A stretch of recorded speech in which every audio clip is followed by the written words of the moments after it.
Oh hey, I didn't see you come in. Welcome back to Chunk Hunt. Join me as we unlock the old school RuneScape map one chunk at a time by completing clue scrolls. This is my story, so let's get into it.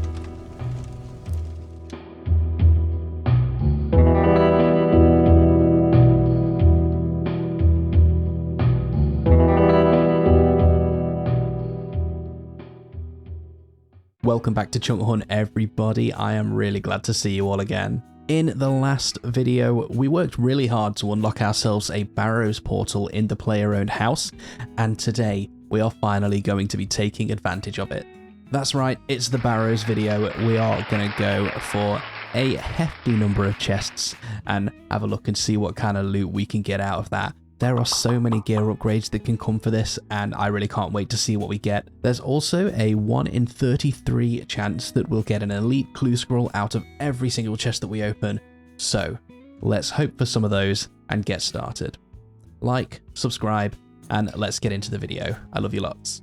So it's time to finally do Barrows. This is the setup that we're looking at. A mostly melee armor setup because the Barrows brothers all have negative magic. As long as our magic bonus is above -64, I think, we'll be fine. We're going to use Iban's Blast. Probably item that I want most of all is a tank body, something to replace our rune body. But I would also really like a Verax skirt. Let's just do it. Let's get started. So we're going to teleport to house and then use our very convenient Barrows teleport portal to our lovely unlocked Barrows chunk. Absolutely fantastic. Okay, first chest of the day. Are we going to get lucky? I hope we get luckier than the last 4 because they were really terrible. Ooh! Okay, I know I said we're doing Barrows and this clip is not of me at Barrows, but I had this hard clue in my bank and I just figured we might as well get it done. And would you look at that? So we just unlocked the Trollheim teleport chunk, which is not super important on its own, but when we eventually unlock God Wars dungeon, this is going to allow us to grind out the bosses inside as we see fit, because we just unlocked a teleport basically right over there. So yeah, very, very excited about this one. So let's open up the casket and some alkables. Okay, second chest of the video. Let's go. That was even worse than the last one. All right then. Chest number 3. Any luck? 29k. The depressing thing about this chest is that's the most valuable chest we've had so far. Alright, so the method that I'm using to kill the brothers is to first kill Darok, then Karil, and then Arin. This is so that I can prioritize my prayer points against the brothers that I can't really effectively tank, and we just won't use any prayer against any of the other guys, and this way we can avoid using up my small supply of prayer potions whilst we're doing the Barrows runs. This is going to be the 17th chest, so as a Barrows item is 1 out of 17, we are pretty much guaranteed to get an item. Jagex, you owe me a piece of Barrows armor. So let's go. Absolute scam game. Barrows champion, 25 KC and still no items. This chest is going to be the one that we get an item on. It's certain, it's guaranteed, because I, Stumpy Nigel, am giving a personal 100% guarantee. So let's see a Barrows item. Yes, we got an item. Torag's helm is from the worst brother, but let's pop this bad boy up. Looking good. Hell yeah. That is a tank helm unlocked, 27 KC. Back-to-back chest, yes, please. No. Well, boys, we are officially dry, and that is cringe. So we're going to have to embrace the cringe. So at this point, I am a little bit concerned that I haven't had an elite clue yet. We can't stop doing Barrows until we have at least one, surely. Oh, hell yeah, Guthan's chain skirt. I mean, it's not useful on its own, but as piece 1 out of 4 of the Guthan set, very nice to see. Well, we finally run out of charges on the Ivan staff, almost run out anyway, so we're going to be using the Slayer staff and using the magic dart spell instead for a while. It's going to be a little bit slower to do chests, but we weren't exactly speedrunning it anyway, so I think it's fine. Oh shit, look at that, a Carol's crossbow.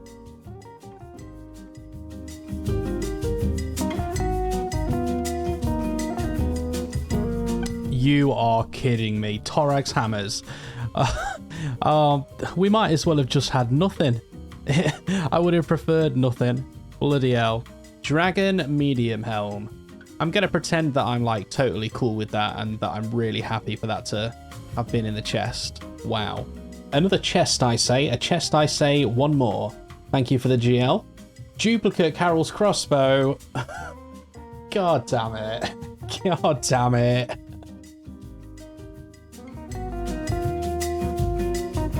Well, this is going to be our 100th Barrows chest. Still 0 elite clues from them. So yeah, triple the drop rate. That is so unlucky. That is just so unlucky. Let's see. Is the streak going to end now? Let's open the chest. Guthan's spear. Okay. Okay, now that's not an elite clue, but it is a cool item to get on KC number 100. So that's 2 out of 4 Guthan's items unlocked, and actually that's one of the best full sets to get, so I'm pretty happy with that one. Chest number 106, 107, I can't remember. Oh, look at that. A double chest.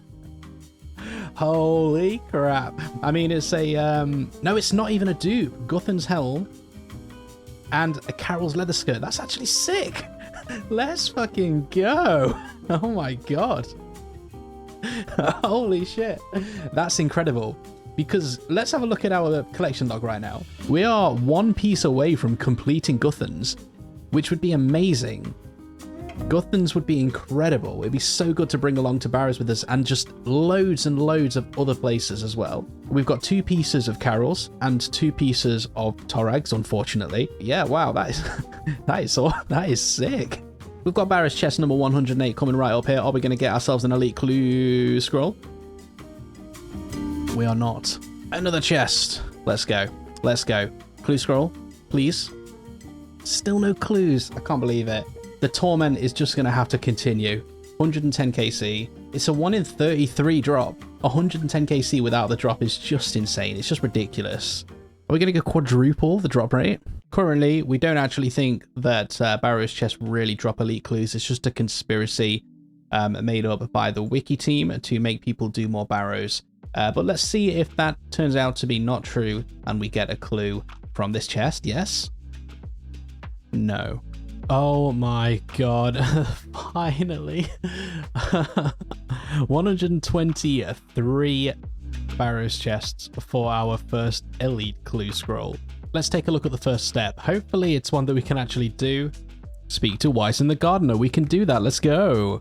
Okay, so unfortunately we need to play the song The Pharaoh, and this is actually a really new clue step, because if we have a look over here, we've not got the Pharaoh unlocked, and it actually unlocks during the Beneath Cursed Sands quest. Now, disappointingly, we are really close to being able to do that quest, but if we have a quick look at the quest guide, we actually need level 62 agility to do it, and we only have 60, which means quest exception rules apply, and we've got to drop the clue. So disappointing. I've still not completed an elite clue on this account yet. We will get there. We will definitely get there, but 120 Barrows KC is enough for me for now, and so we're going to get back into Slayer. So we're back on the Slayer grind, and we've almost got the first level of this section of the grind, but we ended up with a hard clue, which has given us a very tasty step. Regal Pomp. We need to play that song for Cecilia in Falador, and that song is actually unlocked during the final cutscene during A Kingdom Divided, which means we need to pretty much complete that quest. Now, you probably know that that quest is a master level. Actually, maybe it's Grandmaster, I'm not sure, but it's the final quest in the current Kourend questline. And as we have all of the required stats already on the account, we get to complete it as an exception, which also means we have to complete all of the prerequisite quests as well, which we also have the stats for. So we've got a lot of questing to do. There's like at least 5, maybe 6. Now, one of the requirements to complete A Kingdom Divided is to have completed the Architectural Alliance mini quest, which does require 100% favor in all of the Kourend houses. Now, the question about whether or not we're allowed to get this favor as part of the exceptions for the quest has come up before in my community. One of the most accomplished Chunk Hunt account players, who is known as Chunk Digger, has already had this come up for him, and we agreed as a community that the favor can be gained as part of the quest exceptions. So we're going to start off by getting ourselves a little bit of favor. Okay, and there we have 90% Hasidius favor. We're going to leave it there because we can get 10% from a quest which we're going to be doing in just a little bit. And speaking of quests, before we get the rest of the favor that we need, I am going to go ahead and complete Client of Kourend because we get to do it as an exception for A Kingdom Divided, and we get a certificate which gives us 20% favor in any of the houses that we like. So we're going to go and get that before we start with any of the other favor. Okay, there is Client of Kourend completed. We get a few rewards which are pretty nice, you know, these antique lamps which we're just going to chuck straight into Herblore. Beautiful. We also get the Cardes Memoirs, which is going to unlock us a fair few teleports around the map as we complete quests in just a few moments. But most importantly, and the main reason why we did this quest before getting any more favor, is that we get ourselves a lovely 20% favor in a house of our choosing. So we're going to go with Piscarilius. And there we go. That's all sorted out. Lovely. Anyway, speaking of Piscarilius, we're actually going to do that favor next. And before we start grinding it out, we are going to do the Piscarilius quest, which is the Queen of Thieves. That's going to give us another 10% favor, putting us at 30%, which will allow us to do my favorite Piscarilius favor method, the Buckets of Worms.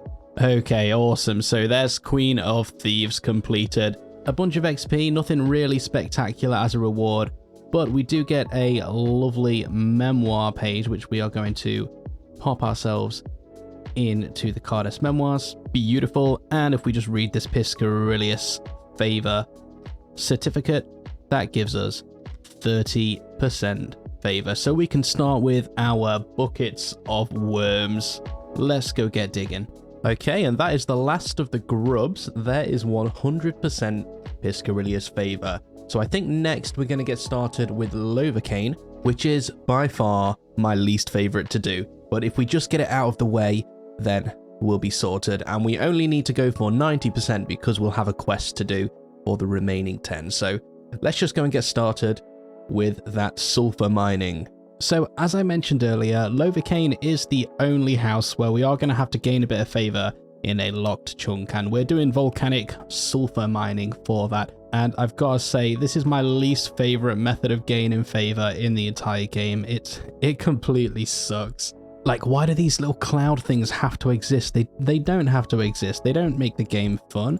They don't make it any more challenging. They just make it annoying because you have to waste food for no reason. Well, at least we only have 20% to go. And we are just about finished. There it is, 90% Lovercane favor. We are finished with this gosh darn volcanic sulfur. We will get the remaining 10% from the quest. Let's move on to Shazian. So I've gone from 0% Shazian all the way up to almost 90% now, just doing the soldiers with the med packs. And I've got to say, ever since they redesigned the Shazian area, this is quite a lot better to do than it was previously. Let's just do this last one here.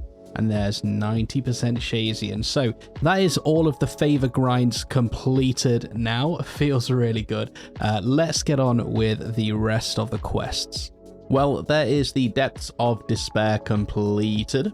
And here we are in the Arceus Tower, just about to finish the Ascent of Arceus quest. And there it is, another page for our Cardes Memoirs.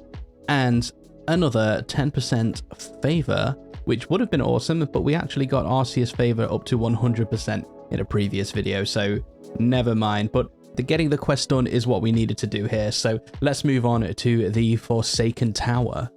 Now, I know I haven't been showing a lot of these quests so far, but trust me, they are not very interesting. They're just really short little quests that you have to do. And this one in particular, oh, it was so boring. It was just a bunch of puzzles, which honestly, I'm not a smart guy. I would have had no idea how to solve them if it wasn't for Runelight. But anyway, there is the Forsaken Tower completed. Alright, we've just got to return to the war tent in Shazian. I gotta say, there has been quite a lot of running about in this quest, but this is going to be the last of the 5 full-length quests to complete before we can start A Kingdom Divided. And here we are, Lord Shiro. Thank you very much, and there is the Tale of the Righteous completed. One more page for the Cardes Memoirs, which actually completes it. Now we can travel to every single location that it offers, provided we've got the chunk unlocked. And let's read the final 10% favor for Shadian, and that is 100% in all Kourend houses completed. Now there's one last thing that we need to do before we can start off with A Kingdom Divided, and that is to complete the Architectural Alliance mini quest.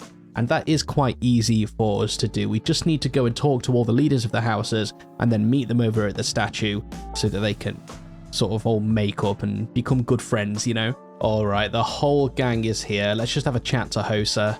And let's turn this boring old pillar into a beautiful statue. And there we go, that's Architectural Alliance completed. You don't get a pop-up screen for mini quests, which, I don't know, I think it's kind of silly. I feel like we should get one, but it's okay. We got ourselves a little lamp, which was just going to chuck straight into Herblore as per usual. And there's Herblore level. Very nice, very nice. So we now have all of the quest requirements and all of the skill requirements to complete A Kingdom Divided. So let's get started. Alright, let's get this thing started. Looks like there's been some kind of a revolt outside Kourend Castle. I wonder what it could be for. Looks like there's some kind of conspiracy, and you know, it seems to be dividing the kingdom. Uh-oh, looks like we're gonna have to fight a big old demon. I remember the first time I had to do this fight, back around a year ago when this quest first came out, and you know, I really do quite enjoy it. I think it's quite a cool one. It's definitely unique and interesting, for sure. And down goes the Judge of Yama. Wow, that sure was a hard fight. You're welcome for my help, Councillor Andrew. Okay, it's time for boss fight number 2. We actually got to this point and I didn't realize that we were about to fight him, so I don't really have a very good inventory set up for this. Luckily, I do have ranged gear, so I guess we're just going to see how we do, you know, it might turn out okay. Kind of like Vorkath, I think. I'm pretty sure there's some kind of mechanic that's similar to when he spits the poison at you and you have to run around and you know, be walking and not step on certain tiles. I don't know. Let's find out. This is it. This is I need to keep walking. Oh shit. We might just about manage this, you know. By my hand, your doom approaches. Oh no, we've got to keep walking. We've got to keep walking. Schlap, schlap, schlap, schlap, schlap. First try, baby. Oh. Wait, what? That was a planned death. Jagex, you got me. You got me good. It's actually really fortunate for us that the music track that we need is right at the very end of this quest, because it means that we pretty much get to complete this quest and get all of the rewards that it gives us, as well as being able to finish our clue step. So yeah, overall, amazing step for us to get. So we've managed to unite all of the houses. The kingdom is no longer divided. We're going to get rid of this corrupt council, make all of the peasants happy, and elect a new ruler, and it's going to be amazing, and everyone's going to be happy. Oh no! Well, there we go, A Kingdom Divided completed. We get a few quest points. The Book of the Dead, which actually is an incredible unlock for us because we can use all of the summons, which are very, very good for PVM. An Antique Lamp, which we're obviously just going to chuck straight into Herblore, you know me. And most importantly, for our clue step, we have unlocked the music track Regal Pomp. So, let's go and continue with our clue step, shall we? All right, we'll play Regal Pomp. Let's have a little chat with Cecilia. And we get another clue. Lovely. Oh my god, the very next step on this clue scroll requires us to dig in Ubiesk, which is an area that you unlock at the very end of the Land of the Goblins quest, which means we've got some more questing to do, provided we actually have all of the stats. Let's have a look. Yes, we do. We've just got a few quests to do, which we will have as exceptions, of course. Let's get questing then. We are partway through another slice of ham right now. We've had to do a couple of quests to actually unlock this, so those were done as exceptions. The giant dwarf was completed, as well as fishing contest and death to the Dorgishan so far. We've already done a lot of questing in this video, so I am speeding through this just a little bit for you. So let's continue, and I'll see you at the end of this quest. And there is another slice of ham completed. We get a few XP points, a quest point, an ancient mace, which is pretty cool. But now it's time for us to either complete or partially complete Land of the Goblins. We need to get into Ubiesk, which I'm pretty sure is the kind of spacey wacy area right at the end of the quest. So let's go. All right, so we've just fixed ourselves a little fairy ringer right over here, and it's going to take us into Ubiesk. Okay, so we are now in Ubiesk, and we need to just dig anywhere here, apparently, to complete our clue. So, oh hell yes, we got the casket. Now this gives us an interesting question. What chunk is Ubiesk in? Now if we just open up our world map, you'll see that it doesn't actually put us in any specific chunk. However, the main entrance to Ubiesk is a fairy ring based in Dorgish Khan. Dorgish Khan is accessed underground, so that means that we can select any above ground entrance to count as the chunk that we unlock. Now, we already have the main Lumberjee chunk, as that was actually the starting chunk of the entire series. And the other way that you can get into Dorgish Khan, or the Dorgish Khan caves anyway, is through the Lumbridge watermill over here. You can go down the trapdoor and take a quick left, and there you are right in the Dorgish Khan caves. So we're going to be unlocking this chunk, and look at that, that's nice and clean right there. Beautiful. Let's open up this chest. Oh, we can't open a casket in this area. All right, I guess we should finish the quest first then. And there is Land of the Goblins completed. Fantastic. We've unlocked a pretty good amount of content there. Hey, a herblore level as well. Love to see it. Anyway, let's open up this casket right here. A whole bunch of nothing. That casket took so long to get. There was so much questing involved with completing that one clue. So I guess it was worth it because we got a lot of quest exceptions. But yeah, not very good loot at all. And that is where we're going to be ending things for this video. I really appreciate you watching, and thank you so much if you've made it all the way to the end. I really hope you've enjoyed it. Don't forget to like and subscribe. Leave me a comment, let me know what you thought about it, and I'll see you next time, guys.